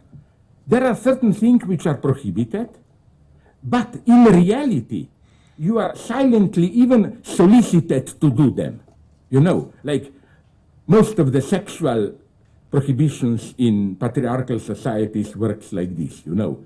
Father tells you, beware of the girls, and then secretly, did you already do it or whatever. So again, it's a prohibition, but you are silent. But a much more interesting phenomenon is the opposite one, where there are things which you are allowed, permitted, even solicited to do them, but you are given the right to do them on condition that you don't use that right. You know, like formally, you can, and at this level of, like, wasn't the whole problem with emancipation of the black that they were given citizenship right on condition that they don't use it, still 1960s, 70s, and so on and so on. So you see, this is how I read Freud's great motto from Interpretation of Dreams, Traumdeutung, Acheronta movebo, move the underground. It's not so much important to change the explicit rules, but to change this invisible texture which tells you how to use these rules. So don't kill me. I don't know. You must be tired. Sit down, calmly for, I promise, 2-3 minutes, just to tell you some wonderful, from my own practice, just 2-3 examples of how this works. Imagine, it's my dream, imagine that we are in Soviet Union in 35. This is the Central Committee. I'm Comrade Stalin. I give a speech. Then, of course, you applaud for 10 minutes. That's another story. And then there is a debate. And then one of you is stupid enough to stand up and attack me. Okay. Next day, the question will be, who was the last one who saw you alive? Of course, no. But then imagine something else, that another person stands up and starts to shout at the first person. Are you crazy? How dare you attack Comrade Stalin? Don't you know that we don't do this here? I claim he would have been arrested even faster. You know what's the paradox? It was prohibited to criticize Stalin, of course. But it was even more prohibited to publicly announce this prohibition. That was the whole, this is what fascinates me. This structure, which is not necessarily an oppressive structure. It is more complex. Look what happened to me with my theoretical opponent, personally good friend, Judith Butler. Once I was tasteless towards her and used in my style some dirty words and so on. So I felt bad, and I called her later on phone and told her, listen, Judith, I'm very sorry and so on.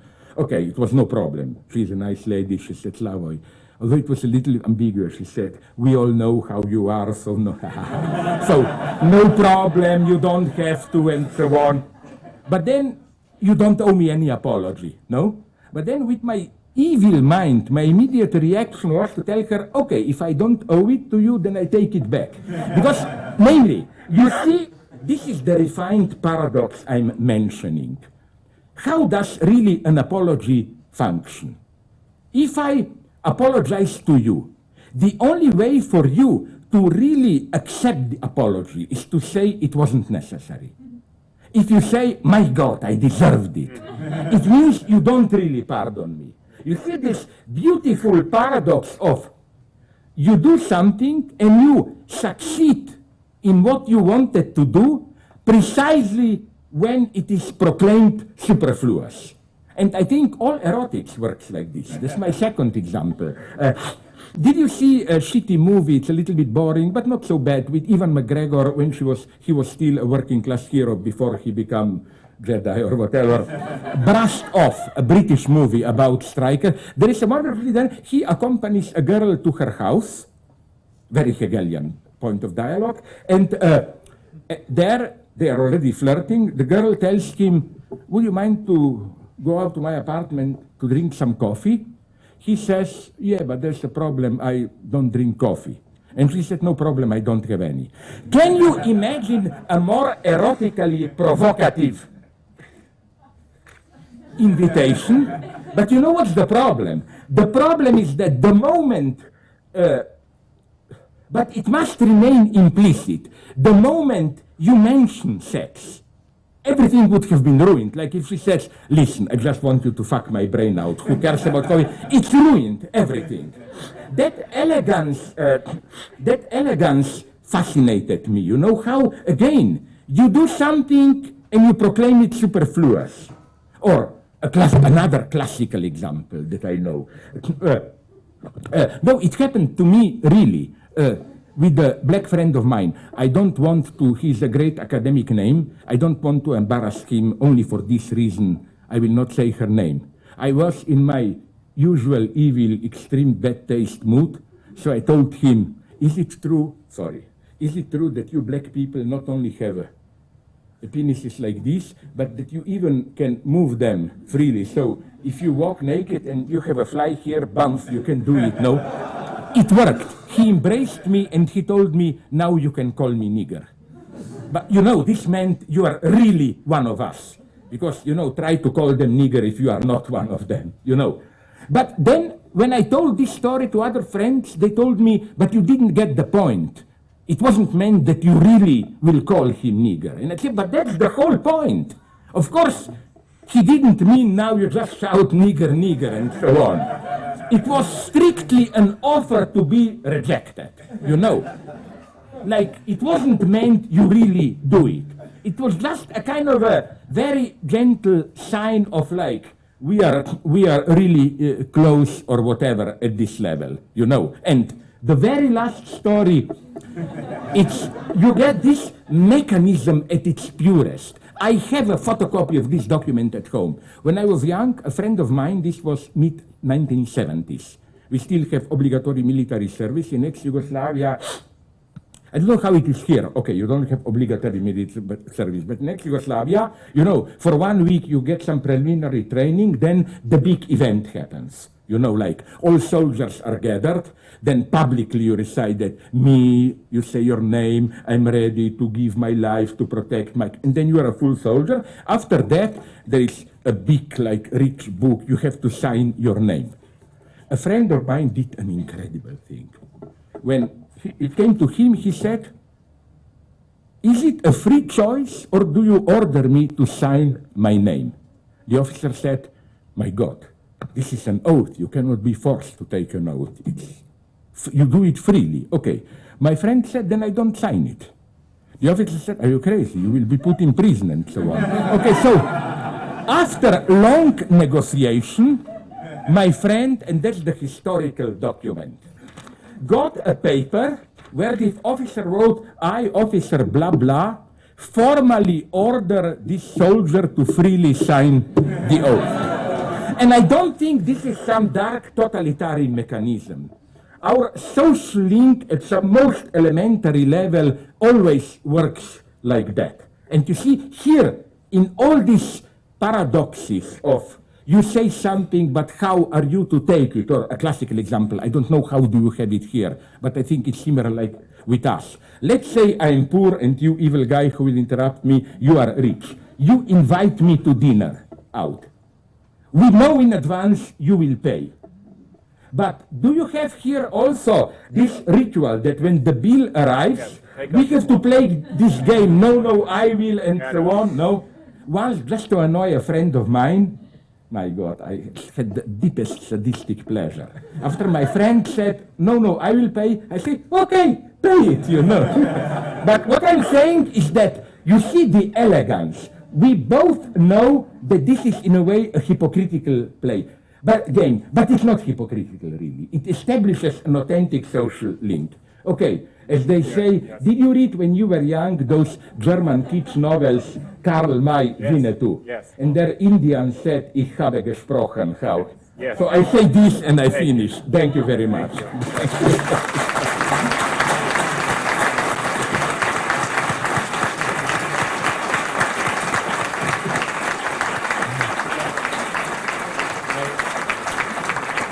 Thank you so much. Okay, who cares about half an hour among friends, you know? Yeah. Discussed before and whether I should say the staff have to come in and clean up, and I think that's one trope and metaphor that we can use. I said, In Europe, among fake leftists, this is popular. They say, what about poor cleaning ladies who are not paid overtime, you know? and I could also come in and say we have a better event coming up right now. So some of the people leaving right now hope better places to go, television to watch. I hope you took notes what movies to see, and But who still productive watches way of TV? using In shows. my country, we download all the time, and It's all one big country by now. It's yeah. access to this. So I thought I'd start. Inclusive of, I hope you include in this one big country, North Korea. No? They have everything downloaded already. They have. It's, to provoke my friends, I said, you know, Shangri-La from Lost Horizon. Yes. North Korea is Shangri-La for me. So I thought I'd ask one question, Okay. and then sort of to mix you had very pragmatic suggestions of what Europe should do right also, now. yeah. And I'll ask, and then I'll open it up, and I'll gather some Yeah. of the questions. You have to be very brief and concise. Yeah, because the cleaning ladies are waiting. Exactly. Yeah. So let's say we see tomorrow where some of your recommendations are implemented. Yeah. Europe has a very alienated and deficient way of dealing with refugees.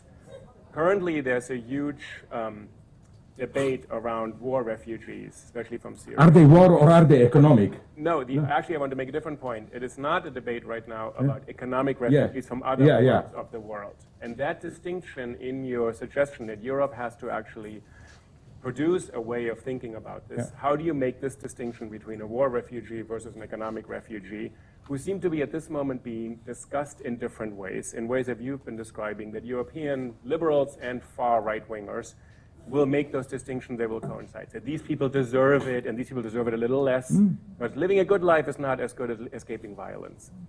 So how would you sort of address that fact that is being acted I will give you a horrible answer. Go ahead, yes. Again, an ultra, and people think that as a Hegelian, I only like some extreme intellectual place, that this, I consider this basically a pragmatic problem where you have to find a kind of a compromise solution when there is a formula. What I don't buy is this, I claim, pseudo-radical left solution. No, we don't have the right to draw any distinctions, open the borders, everyone should come, and so on and so on. Because the hypocrisy is that I claim that all pseudo-radical leftists who advocate this, they know very well that it will not happen. What they are worried about is their own moral superiority.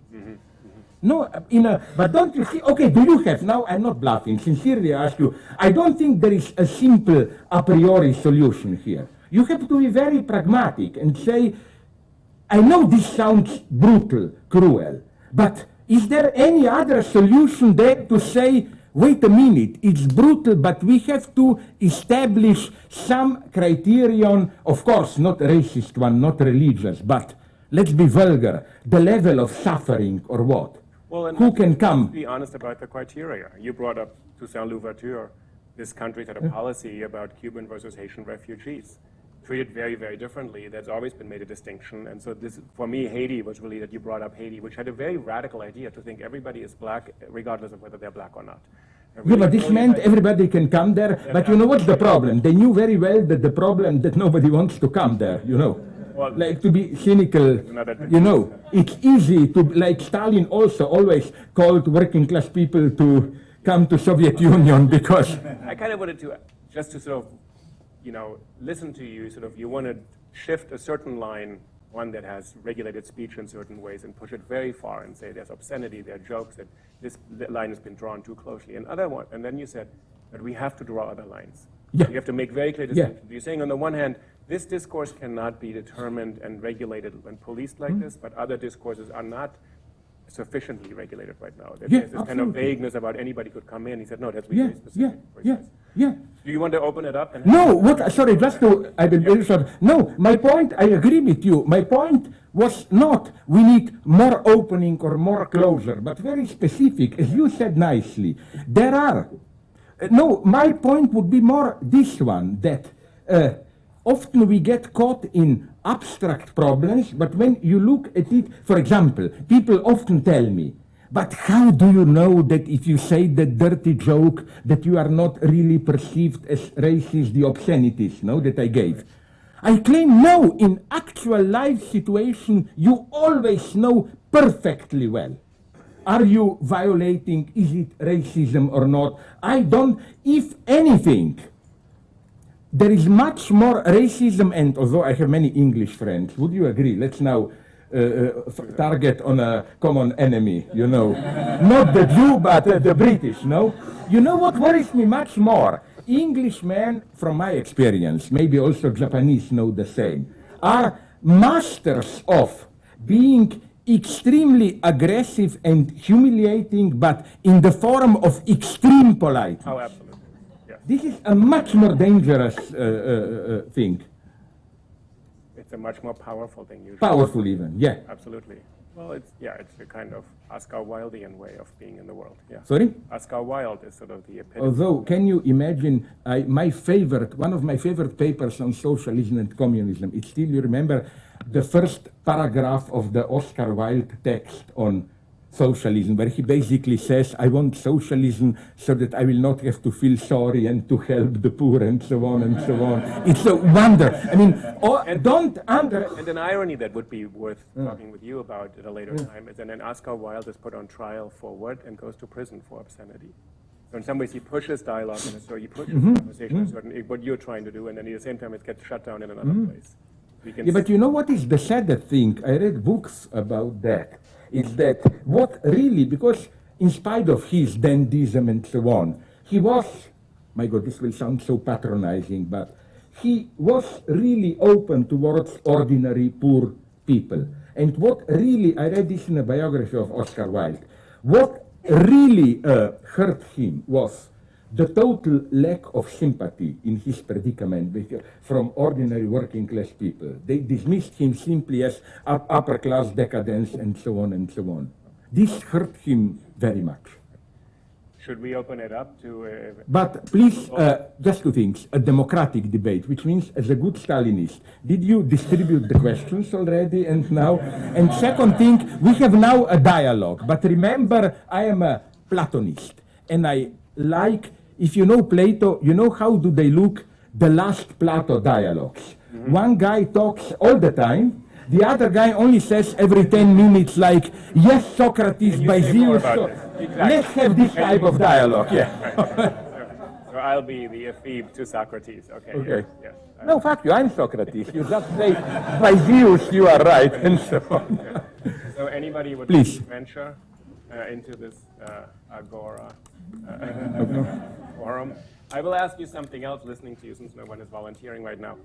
You're such a deep romantic about the erotic, about the possibility of the unsaid and the unspoken. And I'm always interested that you keep that space as, and it makes me think of, since we're in Washington, politics.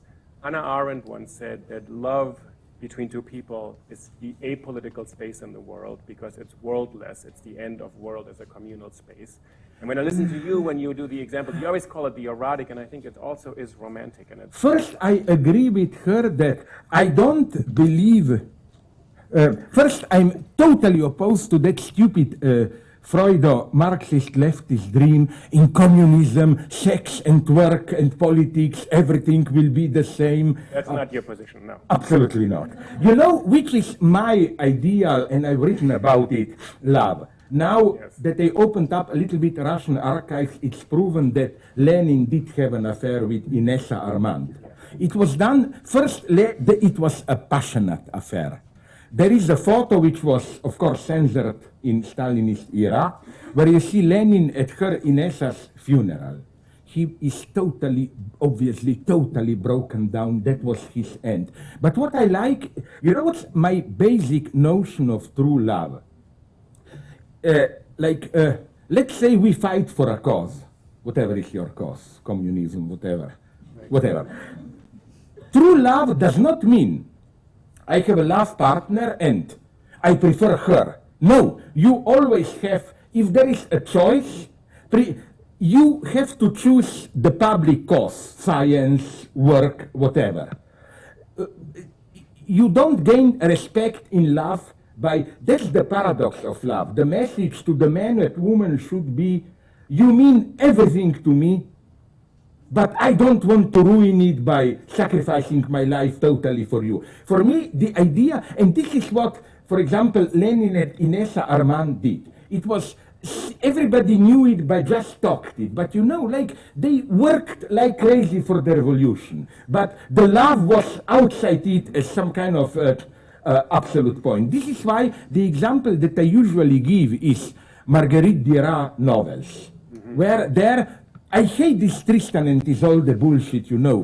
The two lovers, let's immerse in the night of love and so on. No, love, true love for me is not just dirty things that happen during the night, but as my friend Alain Badiou likes to say, how you build a world out of it, how you restructure your life out of it. And here I agree with you, it's not so much romanticism, but I don't like what is happening today. We apparently live in permissive times, but not quite. I claim our spontaneous ideology is some kind of hedonist Buddhism.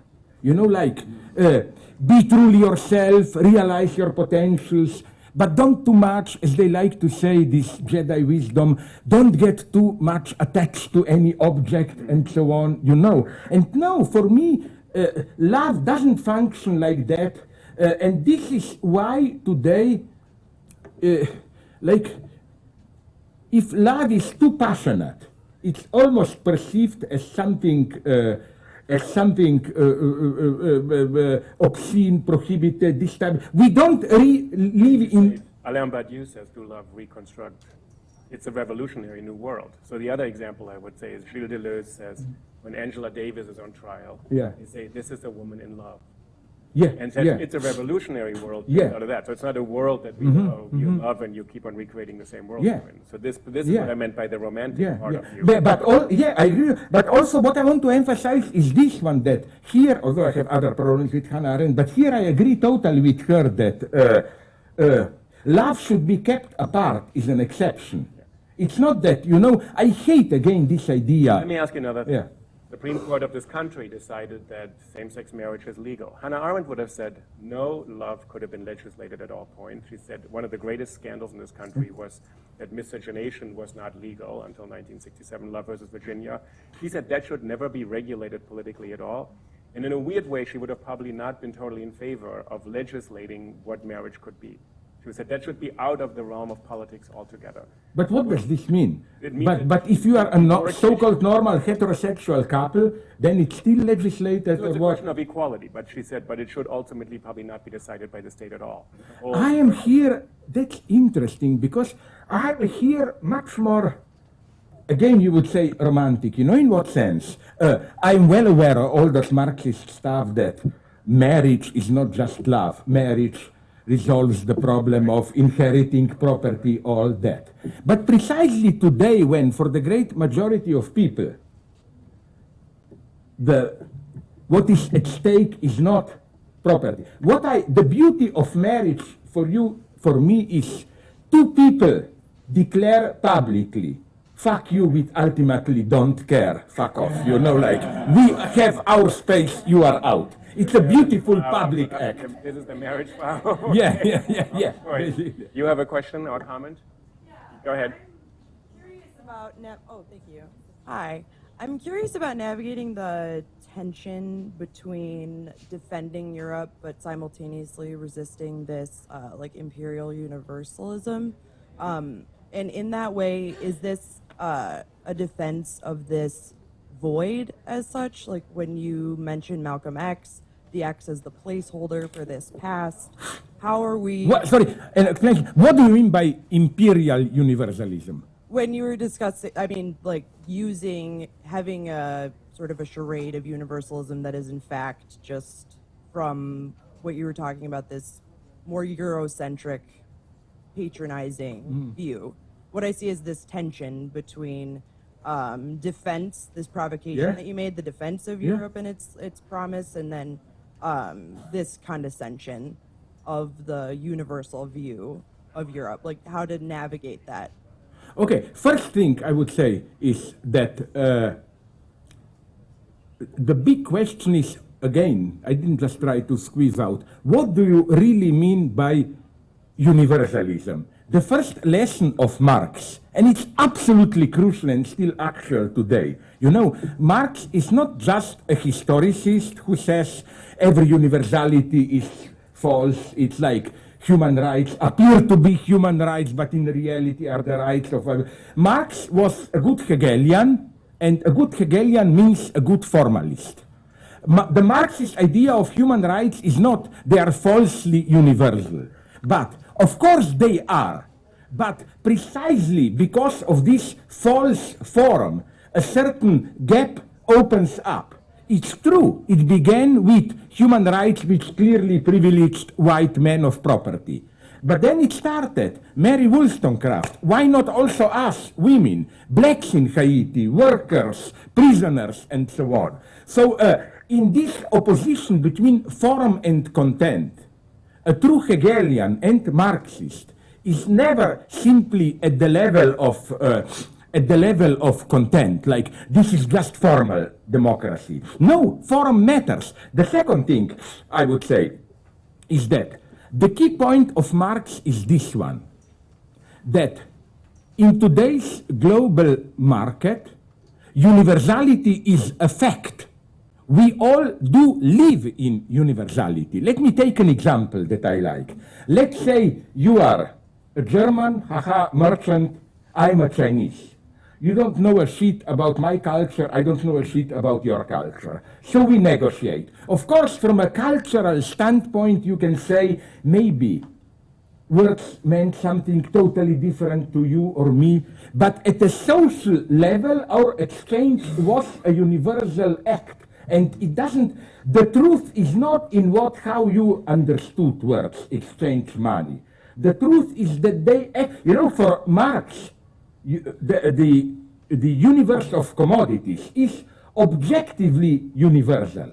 And that's where Marx introduces another crucial Hegelian category, which is the one of universality for itself, which means for Marx, universality is not just I am also universal, but I, in my concrete existence, experience myself as at a distance from all concrete determinations and so on. Like when Marx says, only in modern capitalist society, a worker becomes a universal worker. Why? Because you experience the fact that you are an artisan, farmer, publicity manager, as something ultimately contingent. You are none of that. So we should never also forget this aspect. And here, that's why I mentioned also Malcolm X and so on. My argument would be this one. I still remember, I'm unfortunately old enough, the battle for apartheid in against apartheid, what a Freudian slip, in South Africa. You know who was for we blacks should retain our identity? Buthelezi, the Zulu king who was on the payroll of the apartheid regime. And you know, I did some very nasty thing at that point. I got a booklet. I bought it in London on Trafalgar Square. There was some embassy or whatever of South Africa, and they were distributed, which defended apartheid. But you know in what terms? Of course it was hypocrisy, but it was typical. They said, but if we simply give the same rights to Zulus and who are those Hottentots, Bushmen. But these are wonderful culture with their own authentic worldview.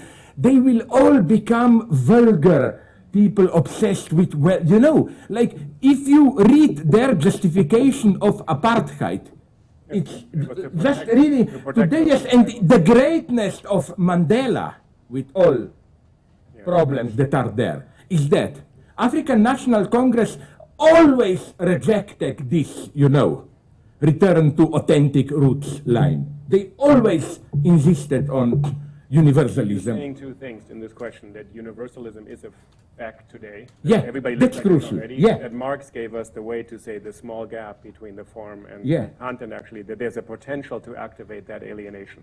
That you actually embrace that and not close it in the name of And again, Marx was not dreaming like modern feminism, which is why, and here I deeply agree with Judith Butler, here we are the same, when I told her that, are you aware that your type of subjectivity, this is why, and I agree with her here, she refuses the term, I'm not a feminist, she says. My idea is this, like that our sexual identity is plastic, reconstructed through, and I told her, but you are a Cartesian here, because your subject is a kind of a void with infinite ability to reconstruct its identity. And I think this should be the path of, whatever you call it, post-feminism. The most dangerous pseudo-feminism for me is the feminism of, but there are some specific feminine identity, values. Okay, this has a certain, let's call it, strategic weight. Of course, I follow here Virginia Woolf, you know, how the strategy of feminist struggle should not be only we women should have all the rights or to become what men are, but also that we should change the very ladder, or how do you call it, the system of values, so that jobs which are considered of lesser importance because feminine, all this should be done. But I claim, and that's why I'm Cartesian, Descartes opened, you know, it's so interesting to read here history of philosophy. You know that already in Descartes' time, he was incredibly popular by women. Okay, there is a class dimension by rich widow, but they like this. They said, cogito doesn't have a sex. It's neutral, we can all, and you know that I quote it in my big fat Hegel book, I forgot the name. There was some Jesuit guy who was the first feminist Cartesian, who already took this line. So it's not just that Descartes was a feminist because the Queen Christina of Sweden and all that stuff. There was a genuine, you know, in this idea of emptying subjectivity, of desexualizing even subjectivity, you know, of freeing subjectivity from all this polarity, masculine, feminine, which is why I wonder if you would agree. There is a certain fashion lately in rehabilitating the oppressed feminine side of Christianity, like Da Vinci Code, you know. Oh, but Jesus was screwing Mary Magdalene, feminine principle. I think this is not the path of feminism. This is a return to traditional hierarchy when you have, you know, masculine and feminine principle, and then as if by chance, masculine principle is active, feminine principle is passive. Masculine principle is light, feminine principle is darkness, and so on. That's why I never agreed, with all respect, with your Vice President Al Gore, who is unfortunately one of these, among the gang of people who claim Descartes is the origin of evil.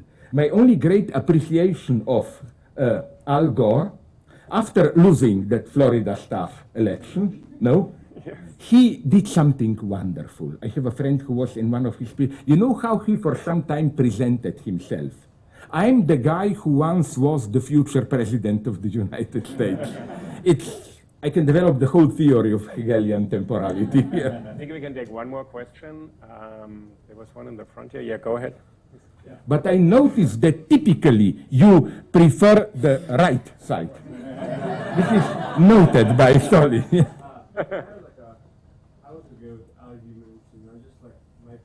You want to take the microphone, please? Yeah, please. Or come here, my God.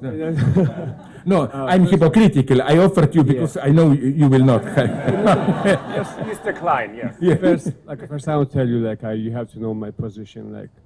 I am a big fan of Sergei Farajanov, who actually. From whom? Sergei Farajanov. Ah, the director. Yes. Yeah. Because he believed universality, and he believed every culture, every language, every identity has a right in a major one big a place in the world. But are all the same? Because everyone, even Hitler, would have agreed with that. Right, integration. Yeah. And you said, for example, we should keep distance and we should remain a stationary dynamism with, for example, inside Europe with immigrants. Don't you think if we alienate, for example, inside the European society, immigrants and, for example, Europeans, Yeah. is gonna keep maybe create a ground for more radicalization, and you have grounds for I call Dostoevsky's religious nationalism. I see your point. It's a very good question. But let me tell you what I meant. Maybe, again, I agree. I was so much caught in these stupid jokes and improvising. I wasn't clear enough. I'm not saying we should each withdraw into our particular identity. What I'm saying is that we should not change this urge to know the other into a kind of what in psychoanalysis we call superego, Iberich injunction, oh, this is what bothers me in political correctness. You have this infinite guilt, for example, I use the word black, but should I use the word African American? But then, my God, what if they are not from Africa, and so on, And there is such a pleasure with politically correct film to discover, no, I was still guilty. Oh my God, I was still, I think that there is, no, it's not that let's just be racist. But I'm saying there is something profoundly false in this eternal self-culpabilization, and I will tell you at what level. And it will be also the answer to your other point. Did you notice how I noted this hypocrisy of some multicultural white liberals who you have a certain hierarchy. People who are far away, they have the full right to assert their specific cultural identity. If Native Americans do it, perfect. Blacks, yes, okay. Then, Italians, so-so. Germans, If I am an WASP, white Anglo-Saxon, and say we need to protect our culture, I am a fascist, practically, and so on. Now, I am not saying that this is not true. I'm not a total idiot. Because of relations of power and so on, of course, it's not the same for me to say it or for Native American or black. But what I noticed is that there is an implicit racism in it, in this sense that, those others further from us are allowed to assert their particular identity and we are not. But this self-humiliation is a false one. At the same time, it privileges us as the only truly universal ones, I don't have the right to assert my white culture. Why? Because I'm really universal, above it all. Let me take you back to this question here, very specific question. Does the kind of acceptance of refugees into Europe ultimately it becomes a breeding ground for radicalism. No, no, Paraphrase your question. My So approach was- rephrase your question about their My radical. question was opposite, you know that. So ask it again. My question was the opposite. Like you said, like we should maintain like distance. You know, we should like keep like. No, I would rather say we should not feel guilty about the distance. Yes. Immigrants, and we should keep like our European mentality and let them their own. But my question is like, if you make like a distinguish between them and make like a borders and lines between us and them, of course, by Europeans and immigrants, like, don't you like promote like a more radicalization, more segregation inside the European society? Because they become part of like a European society, part of European. Okay, my counterpoint would be here. I fear much more a kind of a enforced universalization in the sense of that we are all part of some great spiritual unity, because when you look closely at that unity, you will see that it secretly always privileges some part of it. You know, that's my problem. And again, my point is not let's keep a distance. My point is this one. Now we come finally, after all to the properly philosophical point. It's, although I'm a materialist, but I define myself as a materialist Christian. I don't have time by my next book to explain why. Crucial here is the notion of neighbor. You know that the Judeo-Christian and also in Islam you find trace notion of neighbor is something extremely interesting. If you read it closely, neighbor is not simply a fellow man, the one who is like me. Neighbor is precisely the other in its monstrous abyss. Already Freud knew this clearly. Let me give an example which is my favorite. Did you see the movie and read the novel? I only saw the movie, the novel is too long, but blah, blah. Stephen King and Kubrick, Shining.